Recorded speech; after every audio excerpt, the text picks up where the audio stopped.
Hello everybody, welcome back to another video. This time I'm reacting to Why is North Up by Mapman. I think we all know that North goes up, South goes down, but who decided that and why is it that way? Why is it not the other way around? Let's see exactly why that's the case. North, up, west, left, east, right, southwest, downy left. How did we end up thinking like this? Welcome to Mapmen. We're the men, and here's the map. Mapmen, Mapmen, Mapmen. Hello, all maps need a top and a bottom. Although it's theoretically possible to have a map where words are written in multiple directions, maps that tried this fell out of favour very quickly because they were horrible to use. Luckily, difficult to read. All maps today orientate the world the exact same way, with north at the top. Examples include OS Maps, Google Maps, and this map of all the motorways in Rutland. North as up is such an ingrained idea that not even J.R.R. Tolkien, creator of Hobbits and Balrogs, could imagine an alternative orientation for Middle-earth. So how did it end up being north? And has it always been this way? I mean, why fix what already works? It turns out the majority of ancient cultures had a 90-degree different view of the world from the one we have today. On their maps, the direction most often facing top was east. The reason for this is down to our hot friend, the sun. The sun rose in the east, and because people liked the sun and were happy when it appeared, so they made the most important direction. Oh, there it is. The top. Incidentally, orientated means the sun east was at the top, hence orient. The north. Most European maps had east at the top until well into the 15th century. South was second most important because of all the sunshine, then I west, did not realize that. with north actually considered the least significant direction, because it was the darkest and generally associated with evil. To give you an idea of just how so it rose in the north-hating early south, not Christians the were, north. graves facing northwards were reserved only for excommunicants and the unbaptized. Excuse me, I did request to be buried next to my dead wife. In other parts of the world, we get clues that east was on top, even though no maps survive to prove it. In India, the Sanskrit word dakshina means both south as well as to the right, and if south was to the right, then east must have been at the top. And west must have been on the bottom. Yes. And north must have been we get it. But the most famous early civilization saw the world another yet 90 degrees differently.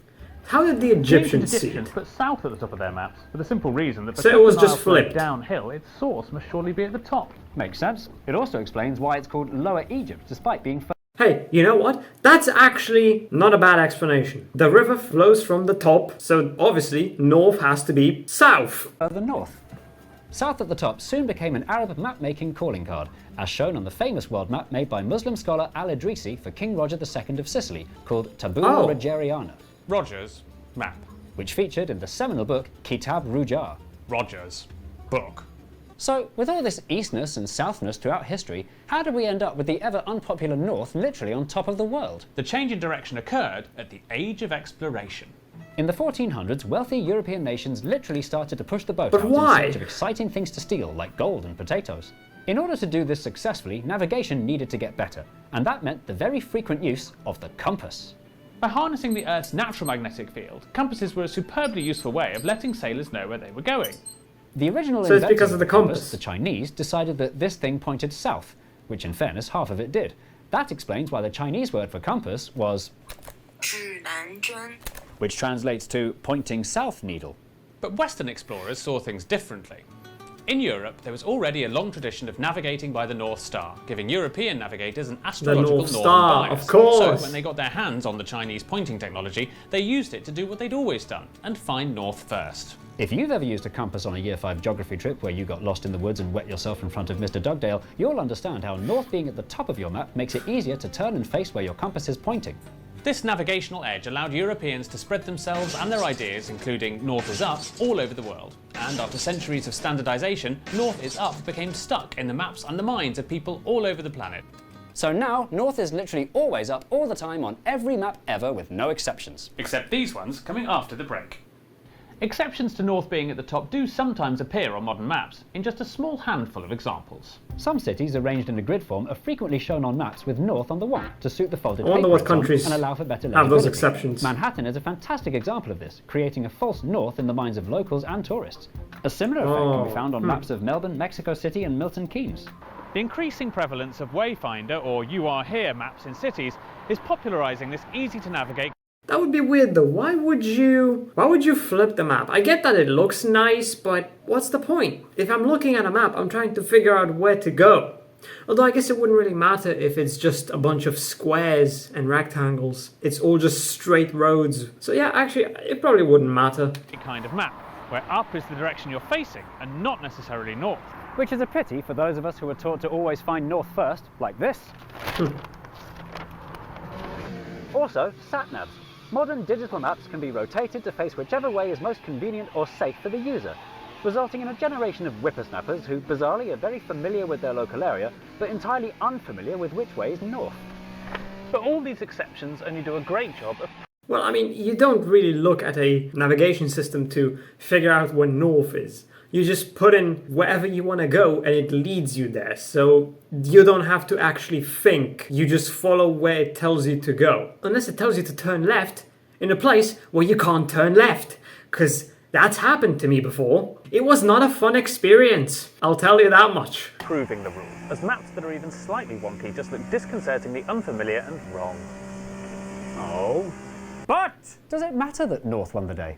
After all, something has to go at the top. Why shouldn't it be north? The thing is, it does matter. It affects not just the way you view the map, but the way you view the world. First of all, top to bottom is how we read things and naturally take information in. Whether it's a map or an album cover or a supermarket shelf, your eyes start at the top and then scan down. And this is well known and exploited by designers of all kinds. Second, and more importantly of all, psychologists have proven that we associate things that are higher up with positivity. Hi, top of the morning. Are you feeling tip-top? On top of the world. Did you watch Top of the Pub? Oh yeah, top of the morning. Oh. So, if all maps have north as up, we accidentally give places in the north a sense of importance and goodness. While places in the south might be viewed with a form of second bestness. This applies not just to maps of the world, where Africa and South America are buried at the bottom of the page, and your thoughts. Yeah, but no to one maps really of cares London, about those two. Which, for a chippy South London dweller like me, immediately explains the unbearable snobbery of North London dwellers like Jay. You don't have the tune. It's because of the rock type. Thankfully, the overwhelming prevalence of north at the top maps has irritated some people enough to inspire them to create some different maps that turn our worldview upside down. In 1979, That just Australian looks Stuart MacArthur weird, published man. MacArthur's Universal Corrective Map of the World. Simply by flipping the familiar map on its head, whilst keeping the letters the right way up, it placed Australia, usually tucked down under in the bottom corner, proudly at the top. Although, just because it was upside down, it was no excuse for drawing Europe's borders apparently from memory. What is that? That's not even... That's so incorrect, I don't even want to talk about it, man. Why fix something that works? If it ain't broke, don't fix it. There is no reason to change the map now. We've all agreed north is up, south is down, east is right, west is left. That's it. There is no point in changing it. Everyone agrees that this is fine, this works. There is no reason for this map. This should not exist. Not to mention just how horribly it's drawn. I mean, this isn't accurate in the slightest. And why is Yugoslavia here? Why is Germany split into East and West Germany? There's no Baltic states. I mean, I get that the USSR was still supposed to exist at this point, but come on, man. Reorientating the world to give an original perspective is often done as a political statement, such as in this series of maps of Africa by Swedish non-African Nikolai Jesper Sion. His aim was to show the continent from a different perspective, such as this one that imagines borders if colonialism hadn't happened. And for maximum mind-mashing, he made all his maps upside down. One of the most influential wrong way up representations That's just going to make me, and probably a lot of other people as well, look at him like, the fuck is wrong with you, dude? I would not be able to take someone seriously if they show me an upside down map. I would just think they're a crazy person and that they should go to a mental institution. of the world came in 1972 in the form of not a map, but a photo. On the Apollo 17 mission, one of Gene Cernan, Ronald Evans or Harrison Schmitt took a stunning snap of the Earth viewed from space, and when he finally got back in signal range, sent it back to his pals at NASA for them to share with the world. Wow. The now famous photo, titled Blue Marble, appeared to show planet Earth the wrong way up, with Antarctica on top. Oh. But of course, this photo No. made us see the world as it actually was, a tiny ball floating in space. Suddenly, the whole idea of a top and bottom began to unravel, and there was chaos in the streets. Yeah, chaos, Sadly, by far truly. the most frequent At the end of the day, nobody gives a damn. Nobody cares if it's north or south at the top. The common people just don't give a damn. Why would I give a damn? It doesn't affect me in any way. It only affects maps and how I view the world, which also doesn't matter because I rarely look at maps and check where north or south is because if I put it into a GPS, I just want to know where to go. I rotate my maps all the time anyway. I don't follow where north is. And what are the chances of me getting stranded in the forest? You think I go outside? Good fucking joke, I don't touch grass. Distributed version of the Most Marvel people photo don't has been these properly days, rotated with which North is sad. firmly at the top, demonstrating just how fixated on North's upness we all remain. Let's face it, with no gravity, there's actually nothing to anchor us in the infinite expanse of space. Anywhere can be up, And anywhere can be down. It's a shame that we've got into the habit of always looking at the world the same way. Looking at a so-called wrong way up map can make you see things you've been trained all your life not to notice, and expand your mind. Look at this map of Britain. Until you looked at it upside down, did you notice quite how far Cornwall was from London? Or that Edinburgh was west of Manchester? Wonky maps can be a good way for city planners to spot areas that need attention, or missing transport links. And that's why it's important to question hard and fast rules like north always being up, because when you look at the world from a different angle, you invite new perspectives. You've been watching Map Men, and for now, North is up.